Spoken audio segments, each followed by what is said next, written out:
आवर्त महोत्सव रखा और एक यज्ञ रखा। उस यज्ञ का नियम था, पहले जो यज्ञ होते थे उन यज्ञ का नियम था, यज्ञ में घंटा लगता था। वो यज्ञ की जैसी पूर्णाहुति होती थी तो यज्ञ का घंटा अपने आप बज जाता था, अपने आप बजता था, उसे बजाता कोई नहीं था, अपने आप बजता।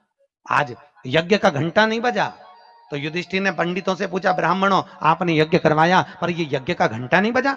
ब्राह्मणों ने कहा हमने तो यज्ञ अच्छा करवाया पर घंटा क्यों नहीं बजा, समझ में नहीं आया। तब इतने में ब्राह्मणों में से एक ब्राह्मण यज्ञाचार्य ने कहा, मुझे लगता है यज्ञ दो तरह का होता है, एक यज्ञ जो अग्नि में सांकल्य दी जाती है तो अग्नि देवता प्रसन्न होते हैं, और दूसरा यज्ञ वो कि भंडारा किया जाए और लोगों के मुंह में भोजन दिया जाए, वो यज्ञ भी प्रबल होता है। महाराज हमको लगता है यहाँ दोनों यज्ञ हुए, एक यज्ञ आहुतियों का, एक यज्ञ भंडारे का। मुझे लगता है भंडारे में कोई भूखा रह गया है, कोई भूखा है। अब वो भूखे व्यक्ति को ढूंढो। पांडव गए और पांडव जाकर जरा पता करो कि भूखा कौन है अपने नगर में, यज्ञ का घंटा बजेगा। जाकर देखा तो एक कुटिया में एक संत बैठे हुए थे। बाबा आपने भोजन किया है? नहीं। आपने भोजन नहीं किया? नहीं। क्यों नहीं किया? मैं काय को भोजन करूं, भंडारा हो रहा, चलो भोजन करो। नहीं नहीं मैं नहीं करता। भंडारे में भोजन नहीं करोगे? नहीं। क्यों नहीं करोगे? मैं उसके घर में भोजन करता हूं जो मेरे को 108 अश्वमेध यज्ञ का पुण्य देता है। पांडव मेरे को 108 अश्वमेध यज्ञ का पुण्य दे दे, मैं उनके यहां भोजन कर लूंगा।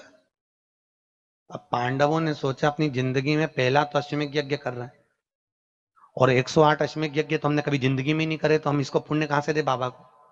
पांडव चले गए। द्रौपदी ने पूछा कोई मिला?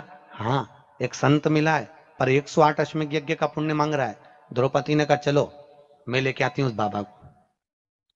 द्रौपदी गई, रथ लाया गया।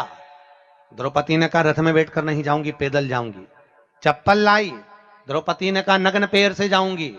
नंगे पैर द्रौपदी उस संत के दरवाजे पर पहुंच गई। बाबा चलो हमारे यहाँ यज्ञ हुआ है, भंडारे का भोजन करना। बाबा कहते हैं द्रौपदी तुझे मालूम नहीं, मुझे 108 अश्वमेध यज्ञ का पुण्य दे दे, मैं तेरे यहाँ भोजन कर लूंगा। द्रौपदी ने कहा लो बाबा संकल्प छोड़ती हूं और 108 अश्वमेध यज्ञ का पुण्य तुमको देती हूं।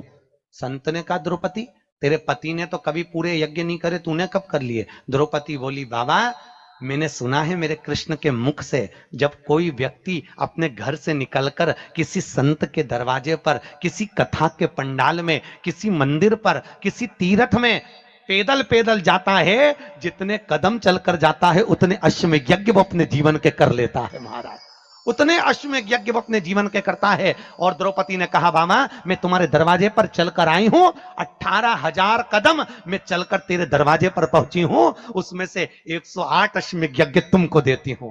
संत उठकर खड़ा हो गया, द्रौपदी के यहां गया, भोजन करा तो यज्ञ का घंटा बज गया। महाराज यज्ञ का घंटा बजा।